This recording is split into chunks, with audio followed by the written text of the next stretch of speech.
नमस्कार। आपका मेरे channel Get Richer Through Scripture में स्वागत है। आज हम गुरमत बिजनेस कंसल्टिंग सेक्शन में आदि श्री गुरु ग्रंथ साहिब जी में से दो पंक्तियां जो आशा जी की वार पृष्ठ 473 पर सुशोभित हैं, वो इस प्रकार हैं। कर हुक्म मस्तक हथ तर, विचहो मार कडिया बुरे आइया, सह तुठै नाव निध पाइया। मैं दोहरा रहा हूं। कर हुक्म मस्तक हथ तर, विचहो मार कडिया बुरे आइया, सह तुठै नाव निध पाइया। गुरु साहिब फरमाते हैं कि वो ईश्वर अपने हुक्म, अपनी कमांड से जीव के मस्तक पर अपने कर कमलों द्वारा अपना हाथ रखकर उसमें से बुराइयों को मार कर खत्म कर कर बाहर निकालते हैं, उसकी बुराइयां खत्म कर देते हैं। सह तुठै नौ निध पाइया। और जब उस पति परमेश्वर, उस बिलवड, जब वो खुश होता है, नौ निध पाइया, तो हमें नौ निधियां हमें प्राप्त हो जाती है। आप सोचिए कितना बड़ा उपहार हमें मिलता है जब पति परमेश्वर, जब हमारा ईश्वर हमसे प्रसन्न हो जाता है। हमें नवनिधि, कितनी बातें हम सुनते हैं, अष्ट सिद्धियां, नवनिधियां। तो आज हम नवनिधियों की बात करेंगे, वो हमें मिल जाती है। ये सह कौन है? कौन है ये सह? कौन है ये पति? हम इसको पति से लेकर परमेश्वर तक लगा सकते हैं। यदि पत्नी या पति अपने बिलवड की बात करे, अपनी पत्नी की बात करे, पति अपनी पति की बात करे, वहां से हम शुरू होते हैं। अब हम इन पंक्तियों से यदि व्यापार जगत में प्रेरणा लें, तो कहीं ना कहीं व्यापार में बिलवड कौन है? कस्टमर। और यदि हमने अपने कस्टमर को, और हमारे कल्चर में तो अतिथि देवो भवा, ग्राहक देवो भवा, ग्राहक को हम ईश्वर का रूप मानते हैं। और सिर्फ कहने भर से नहीं, हम यदि ईश्वर मानकर उसकी सेवा करते हैं, यदि ईश्वर मानकर उसको खुश करते हैं, तो मैं आज इस वीडियो के माध्यम से दावे से कह सकता हूं, उस व्यक्ति को नवनिधियां, उसको जो 9 निधियां शास्त्रों में लिखी हैं, वो उसे प्राप्त हो जाएंगी। यदि दार्शनिक स्तर पर देखें, तो जो नवनिधियां जो परिभाषित की गई हैं सिखिज्म में, वो कहीं ना कहीं विश्वास, तल्लीनता, संतोष, वैराग्य, हुक्म, सहजता, आनंद, विस्माद, नदर, कितने महान गुण।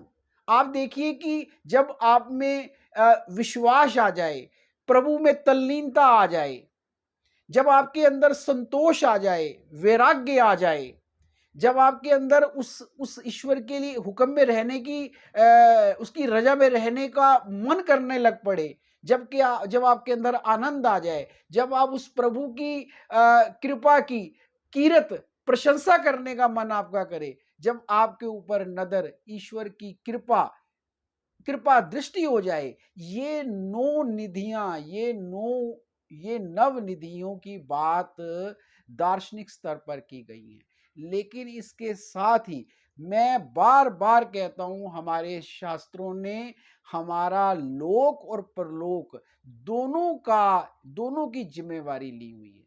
अब यदि इसे आप वेदों शास्त्रों से देखें, तो जो हमारी नवनिधियां कौन सी हैं, जिनका जिक्र गुरबानी के अंदर भी है, और वो नवनिधियां हमारी हैं पदम, महापदम, मकर, कच्छप, नील, मुकंद, नंद, खर्व, शंख। अब आप देखिए कि ये जो नव निधियां हैं, यदि ये नव निधियां आप देखिए, ये अ, इन निधियों की डिटेल में मैं कभी वीडियो बनाऊंगा। ये पूरा एक अपने आप में इसके ऊपर 2-3 वीडियो बन सकते हैं।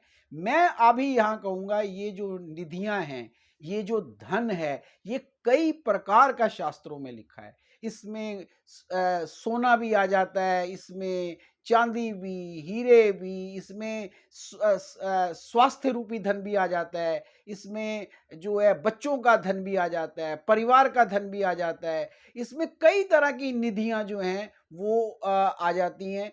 जो कुछ जो निधियां हैं वो इसी जन्म तक हैं, कुछ अगले जन्म तक, कुछ 7 जन्मों तक। आपने कई बार नोट किया होगा, कई व्यापार आप कई बार आप देखते हो कि वो 1800 से शुरू हुए हैं, 1700 से शुरू हुए हैं और आज तक वो समृद्धशाली हैं। आज तक वो अपनी वो आप कस्टमर्स की सेवा कर रहे हैं।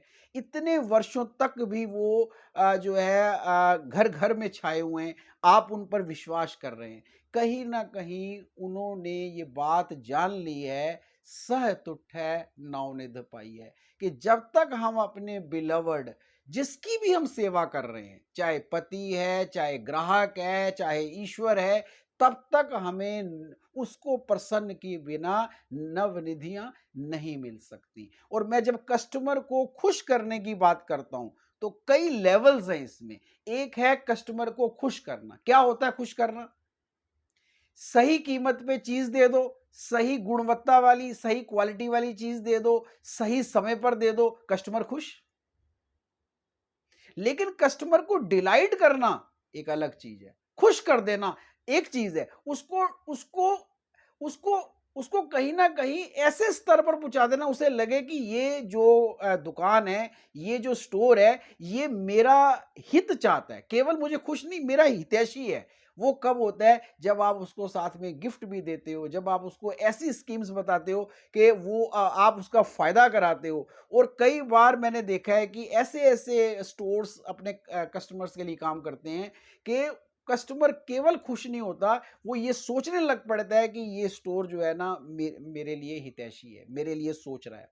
और एक ऐसा लेवल भी आता है जिसे हम कहते हैं कि कस्टमर को इंथ्रॉल कर देते हैं। कस्टमर पूरी तरह जो है ना जो जिसे हम कहते हैं कि उसकी प्रसन्नता का ठिकाना नहीं रहता। वो ये सोचने लग पड़ता है कि मैं कभी इस स्टोर को छोड़कर नहीं जाऊँगा। मैं अपने बच्चों को भी कहूँगा कि आप जब भी कुछ सामान खरीदो, यहीं से खरीदो। वो कब होता है? मुझे याद है एक स्टोर की बात जो मैंने अपनी मैनेजमेंट में की साइंस की बुक में पढ़ी थी, कि एक लेडी जो रेगुलर कस्टमर थी उस स्टोर की, और वो कुछ सामान वापस करने गई। उन्होंने सिस्टम में जब देखा, तो उन्होंने देखा ये तो हमारी रेगुलर कस्टमर है और हमारे से प्रोडक्ट रेगुलर लेती रहती है। उन्होंने उस लेडी ने कहा मुझे ये सामान वापस करना है। उन्होंने सामान वापस किया, लेडी को उन्होंने दूसरा सामान दिया। लेडी खुश होकर घर आ गई कि भाई कमाल है, पहले मुझे इन्होंने अच्छे कीमत पे चीज़ दी, बढ़िया चीज़ दी, अब मुझे यदि कोई दिक्कत आई है तो इन्होंने मेरा सामान वापस ले लिया है। लेकिन जब वो लेडी घर आई, तो उसने देखा जो सामान वो वापस करने गई थी वो तो उस स्टोर का था ही नहीं,